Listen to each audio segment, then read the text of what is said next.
Assalamualaikum warahmatullahi wabarakatuh. Yang dihormati barisan para hakim yang adil lagi bijaksana. Saya Muhammad Zulfikri bin Hassan, pelajar program Mechanical Technology Marine semester 3.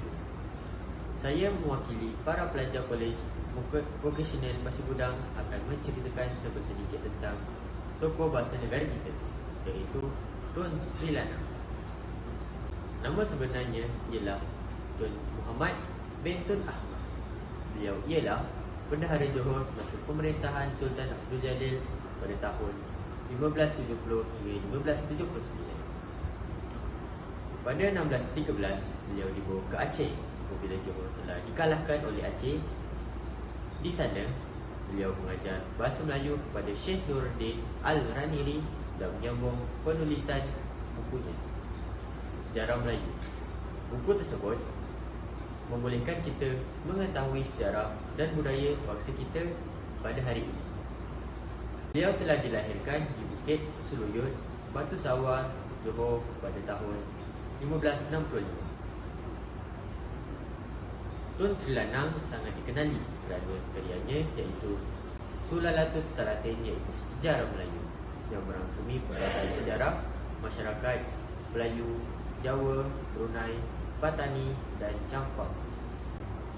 Tun Sri Lanang mula mengarang karya Sulalatus Salatin bermula pada tahun 1612 dan lebih terkenal sebagai pengarang dan penyusun sejarah Melayu di samping jawatannya sebagai Bendahara Kerajaan Johor.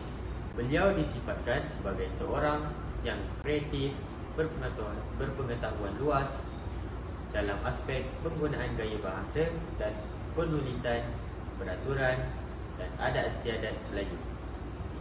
Karya terunggul beliau ini berkait rapat dengan sejarah Kesultanan Melayu Melaka, dan karya tersebut seringkali dijadikan rujukan sejarah bagi mengkaji peradaban tamadun Islam beraja. Karya Sulalatus Salatin yang merangkumi berbagai aspek penceritaan, menjadikan ianya sebagai sumber rujukan utama tentang kebudayaan dan ketamadunan masyarakat Melayu awal. Sulalatus Salatin adalah diperakukan sebagai satu sumber terkaya dan lengkap yang menceritakan tentang sejarah bangsa-bangsa di Nusantara. Kepengarangan beliau tidak dapat disangkal lagi dengan wujudnya pelbagai fakta-fakta dan bukti yang menyokong keaslian dan ketulinan beliau sebagai penulis asal kitab Sulalatus Salatin ini.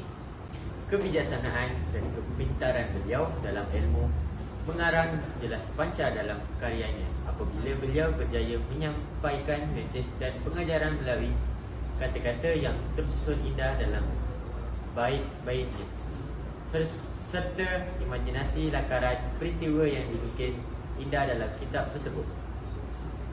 Maka beliau tidak seharusnya dianggap hanya sebagai penyalin hikayat Melayu, bahkan sebagai orang yang mengarang, menulis, memperbaiki dan mempertingkatkan mutu karya awal sehingga terhasilnya karya agung dalam catatan sejarah Melayu yang dikenali umum dengan nama Sulalatus Salatin.